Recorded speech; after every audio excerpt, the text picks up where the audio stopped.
Paglaban sa learning crisis. Pagsisikap sa edukasyon. Nanawagan ng UNICEF sa Department of Education, DepEd at mga partner nito na pagtuunan ng pansin ang real and widespread learning crisis sa Pilipinas, kung saan marami sa mga mag-aaral ang nauhuli sa pagbabasa at matematika.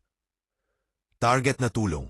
Nagpapatuloy ang kanilang suporta para sa Alternative Learning System, ALS, at ang pagtulong sa mga guro para mapabuti ang kalidad ng edukasyon, lalo na para sa mga bata sa may hirap na lugar at naapektuhan ng kalamidad.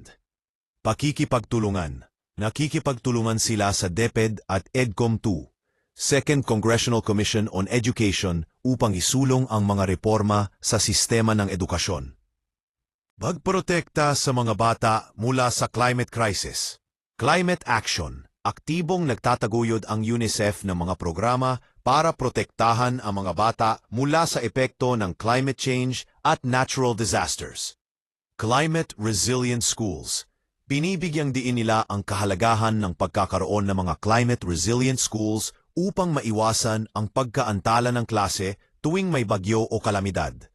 Youth Voices. Noong Nobyembre 4, 2025, naglabas sila ng National Youth Statement on Climate Action kung saan ipinarating ng mga kabataan ang kanilang mga hiling para sa mas agresibong aksyon laban sa krisis sa klima. C. Pagsulong ng child protection at karapatan. Online safety. Patuloy ang kanilang advokasya kasama ang mga partner tulad ng Safer Kids PH Consortium upang palakasin ang mga sistema ng proteksyon laban sa online sexual abuse and exploitation of children, OSAEC. So, child marriage. Naglalabas sila ng mga pag-aaral at nakikipagtulungan sa lokal na pamahalaan upang tugunan ang isyu ng child marriage, lalo na sa Sulu at Tawi-Tawi, at sinusuportahan ang pagpapatupad ng batas laban dito, RA 11596. Birth registration.